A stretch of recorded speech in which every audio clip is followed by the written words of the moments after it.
Olá, meu nome é Lidiane, eu vim aqui falar um pouquinho da minha atuação. Sou pedagoga formada, tenho pós-graduação em psicomotricidade e em neuropsicopedagogia. Tá? Eu hoje atuo como professora do Ensino Fundamental 1 e também trabalho como neuropsicopedagoga, né, em home care. Atendo as crianças nas escolas, na casa deles e faço esse atendimento para estimular a aprendizagem.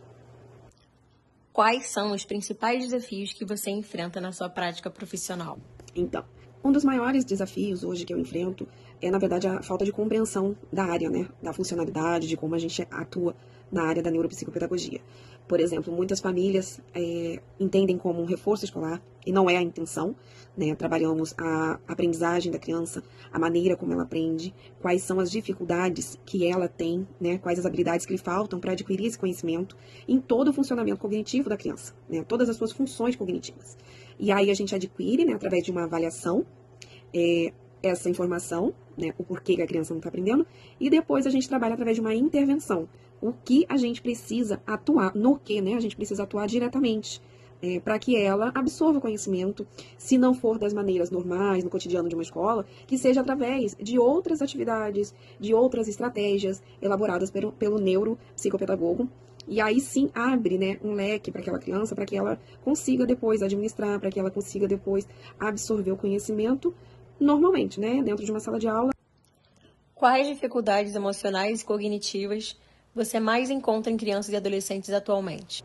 Bom, dificuldades emocionais, baixa autoestima, dificuldade de concentração, dificuldade de relacionamento, né, são as principais que as crianças estão desenvolvendo. E aí, dificuldades cognitivas, eu acredito que déficit de atenção e concentração, também dificuldades específicas da aprendizagem, a memória de trabalho a curto prazo, né, informações muito básicas que as crianças acabam esquecendo de um momento para o outro. Funções executivas comprometidas, né, como o ato de planejar, de organizar, né, eles não estão tendo esse tipo de ações, não conseguem solucionar problemas, né? Você vê, hoje em dia, eu como atuo em escola, crianças querendo resolver problemas sempre com agressividade, né? Sempre tem conflitos, porque eles não conseguem resolver conversando. E aí entra a parte também da falta de relacionamento, né? Que fica abalada. Quais são os principais sinais que podem indicar que um aluno está lidando com dificuldades emocionais ou psicológicas no ambiente escolar?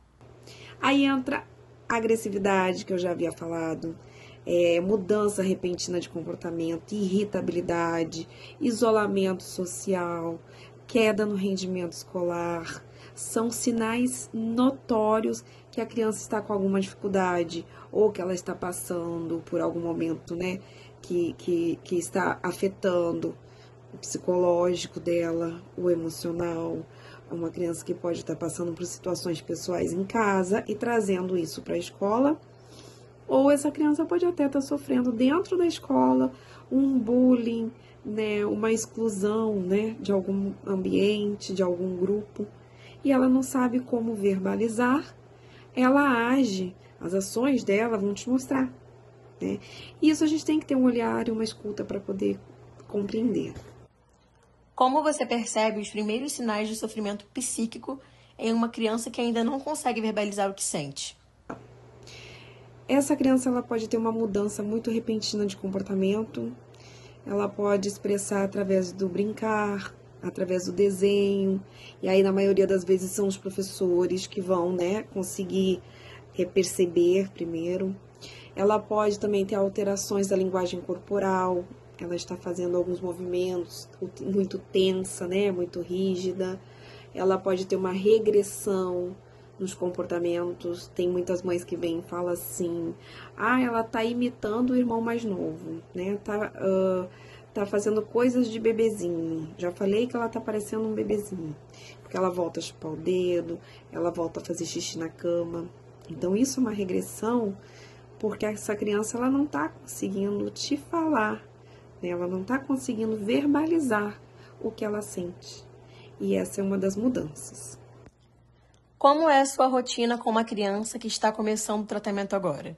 Como você faz para ela se sentir confiante de estar se abrindo com você? Eu procuro sempre deixar ela muito à vontade. Na minha primeira avaliação, eu utilizo uma caixa que a gente chama de EOCA.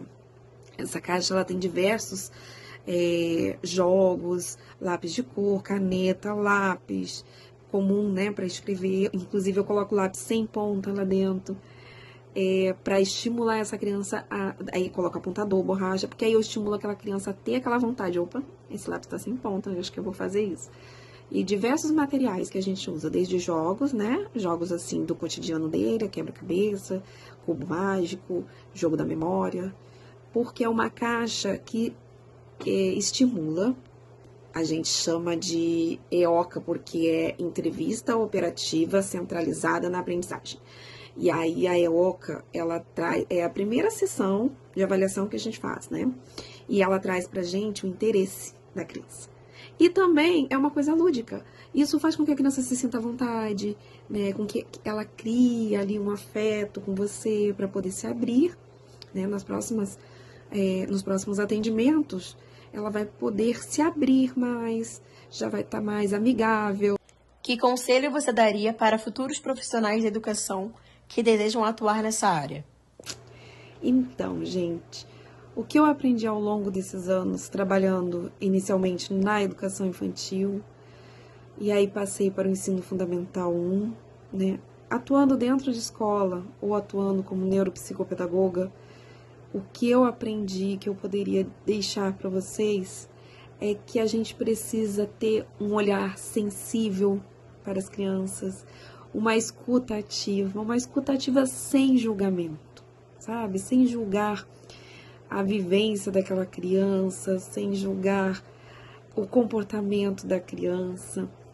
Eu acho que a gente tem que cultivar a empatia, cultivar a paciência. Eu sei que muitas vezes não é fácil dentro de uma escola, com muitos dentro de uma sala de aula, mas essa presença verdadeira que a gente tem na vida desses serzinhos, ela é muito importante, sabe por quê?